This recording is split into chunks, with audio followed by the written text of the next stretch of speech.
Il est le cofondateur de Quelcou.com et fut autrefois vice-président de Yahoo Europe, mais ça, Jean-Marc Potvin, c'était avant.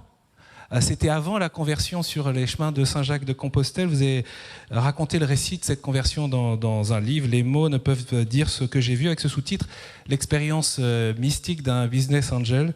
Et justement, c'est en entrepreneur aguerri que vous venez aujourd'hui pour vous mettez à profit votre énergie, votre savoir-faire pour développer cette appli. Alors vous allez nous dire que c'est pas une appli, mais vous allez nous expliquer de quoi il s'agit. C'est Entourage. Merci Étienne.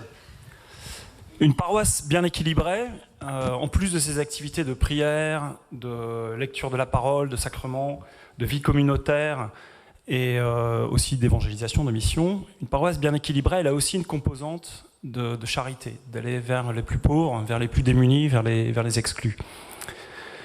Et c'est important à la fois pour la paroisse et pour la vie spirituelle de chacun.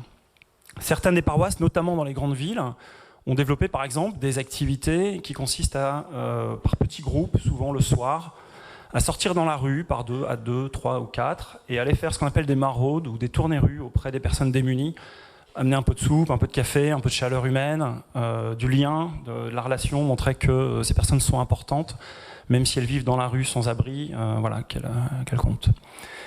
Il n'y a pas que les paroisses qui font ça, il y a aussi des associations non confessionnelles ou des travailleurs sociaux, des gens qui viennent amener des choses plus médicales, plus alimentaires, etc. Et en fait, on s'est dit, tout ce petit monde qui part au contact des plus démunis, finalement, dans ces grandes villes, on aimerait bien leur offrir des choses pour faire ça de façon un peu plus efficace et optimiser ce qu'ils font, et voire même travailler ensemble, en fait, parce qu'ils sont sur les mêmes territoires. Donc on a développé une notion qui s'appelle Open Maraude,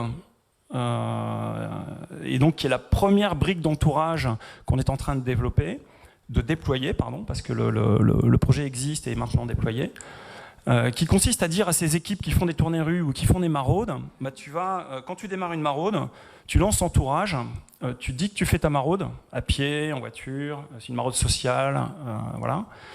Et ce qui permet de voir dans le quartier où sont les autres équipes. Très souvent, quand une paroisse part en maraude, il y a 2, 3, 4 équipes, donc on se répartit un petit peu les différents quartiers, mais ça nous arrive de passer au même endroit, parfois une fois, parfois 2 fois, parfois 3 fois. C'est un peu gênant de réveiller la personne 2 fois, de dire bonjour, voilà. Et du coup, quand j'utilise Entourage Pro pour Open Maraude, quand je suis dans la rue, je peux voir les autres équipes autour de moi.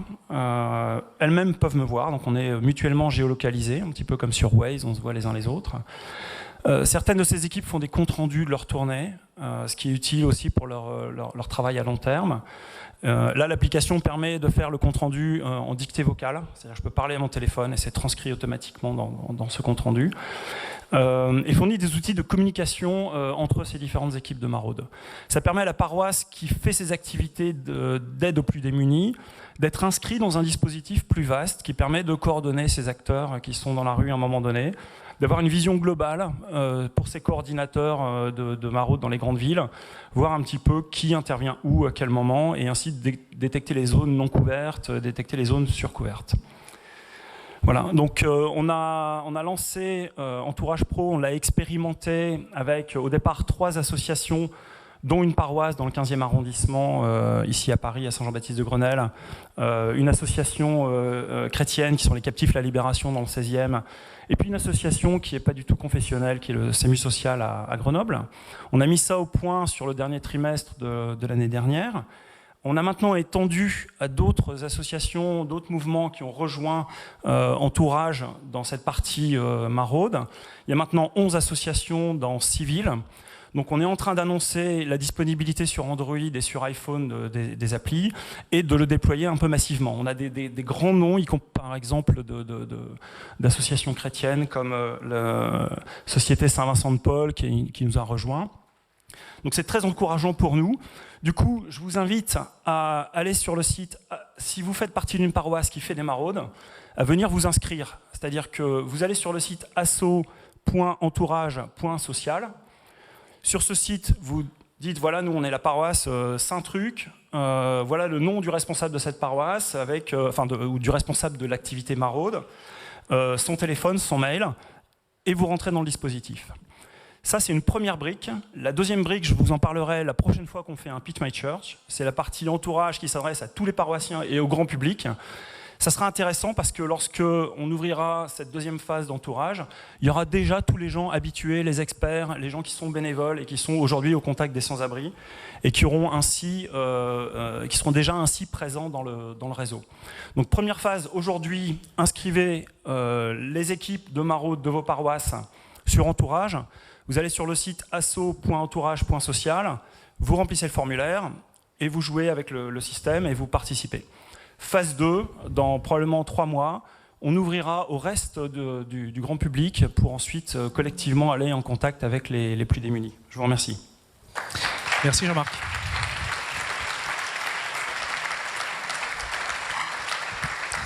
Alors peut-être on commence par quelques questions autour d'Open Maraude. Vous avez parlé à la fois des captifs, du SAMU social, des paroisses. Pour clarifier, est-ce que c'est une solution qui s'adresse uniquement à des œuvres caritatives ou pas du tout? Alors, ça s'adresse à des gens qui vont être dans l'intervention sociale ou dans le caritatif. Évidemment, ce n'est pas réservé aux chrétiens. Il y a des associations musulmanes avec qui on parle et qui, j'espère, rejoindront le projet. Des associations qui sont pas du tout confessionnelles. Les chrétiens ont une grande, belle et vieille tradition quand même d'aide aux plus démunis. Je vais pas vous l'expliquer ici. Donc évidemment, on s'attend à ce qu'il y ait une vraie participation massive des paroisses sur le sujet. Mais évidemment, c'est une activité qui est aconfessionnelle.